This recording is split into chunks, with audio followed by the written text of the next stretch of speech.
If you ever find yourself doing a really nice sketch, coming to line art it and end up hating it, then this might be the art technique that you've been looking for. Let's get to it.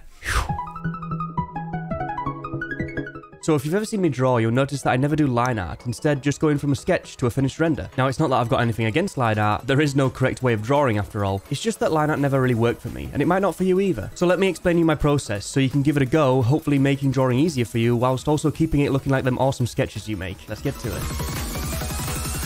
Okay, so I'm going to start off by showing you the differences between using line art and not using it. So for this example, I'm going to take an image that I found on Pinterest, so you guys can just copy it and draw along with me, and it should be nice and easy to follow. So no matter what you're drawing, you're always going to want to start off with a sketch. When sketching, you put yourself in like a creative mood, and this is really great for coming up with dynamic poses and character expressions. Now, one thing that we don't have to worry about as much at the moment is the gesture. Since we're using a reference, we can just use that as our guide. Instead, we're going to focus on the body's proportions and perspective. So next, we're going to add our hair and clothing. Now, remember, for the hair, you want to have it basically droop down from the top of the head. And because it's a sketch, let's just get in the general mass of the hair, and don't worry about individual strands or anything like that yet. For the clothing, we're just going to use the reference directly and keep things nice and easy. Finally, we're going to connect all of our limbs together, and then we have a finished sketch. Now, just like you can't do line art without sketching, you shouldn't do coloring without conceptualizing your color. So once again, we're going to keep things nice and easy and use the same colors as in the reference, and we're going to blast them down on the paper here and conceptualize what kind of colors we want for the hair, eyes, face, and everything. This is also a really good time to think about lighting and just general shadow, but let's just have her lit from above, nothing too complicated. Okay, so now this is where the big differences happen. I'm going to show you two quick methods of finishing your art, one utilizing line art and the other one with no line art at all. The no line art method being the one that I currently use and find easiest, and then the line art method, which is what I started off learning and is traditionally used in anime art. So for our line art example, we're going to lower the sketch layer to around 30% authenticity.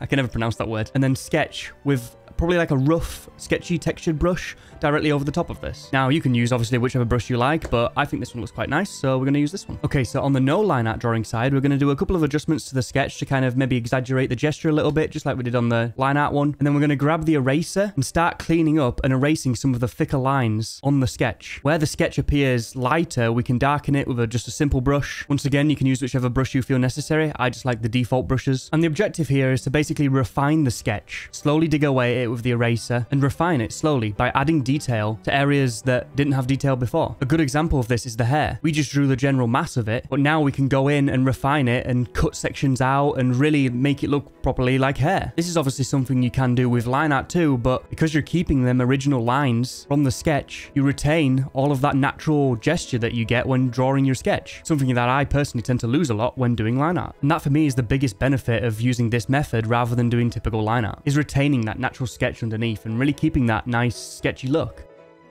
So if we look at how we're doing on the line art piece, we can see that I've changed the eyes a little bit. And if you look how I'm drawing, I'm not sticking directly to the sketch underneath. I'm just going off it loosely. This is a big thing I personally recommend like not doing when copying your sketch for your line art. But I will say it's personal preference, so do what you think's best. Okay, so now both pieces are at the same stage, let's add some color. For our non-line art piece, let's use the same colors we figured out earlier. Now for the line art piece, I actually drew this after, so I want to change things up a little bit and decided to go for a pink and white color scheme. Okay, so now we've got the base colors down on both, let's get to rendering. So we're going to start off with the shade information from earlier, and each method goes about this next stage differently too. With our line art example, doing a traditional method of keeping things separate layer-wise. Whereas with our non-line art example, we're going to merge all the layers together and then draw directly over the top of them to give the drawing a very painterly style. Now at this stage of the process, you basically just keep on going until you're happy with how rendered it is. You can have it done in 15 minutes or in 3 or 4 hours. It's literally just how far and how detailed you want your artwork. And that's the case for both pieces. Now, one thing I will say, time-wise, I think personally they're about the same. You can argue that not using line art can speed things up, but I think it genuinely just comes down to whatever you know most and whatever you learn more. And there you have it, a drawing of the same anime girl being done in 2 different ways. Now, like I said at the start of the video, there is no correct way of drawing. And for this reason exactly, I really do recommend you experiment. Try both of these methods and see which one works best, but make sure you're always experimenting with your art. My rendering skills are terrible because I always thought you had to line art your work, and I could never line art, so my rendering would always be bad. As soon as I learned that you didn't need to line art, well, it changed it for me. I was finally able to improve. So I really hope by watching a couple of different ways of drawing today, you can kind of learn something new, try it for yourself, and really break through, you know? And produce the best art you can. Because you got this, by the way.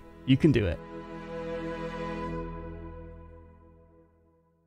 And there you have it. Thank you very much for watching. If you want to talk to me in person, jump over on the Discord. I'm always sat in there lurking about. So any questions or anything to do with your art, or if you want to share what you've done today, jump in and have a conversation with me. I love to chat with you guys. And yeah, commissions are open as of request. And honestly, for anyone that commissions me, you know, big salute to you now. But yeah, no, that's pretty much it. I'm not going to leave you guys for too long. Thank you very much. Have fun, okay? Get drawing. See you guys later.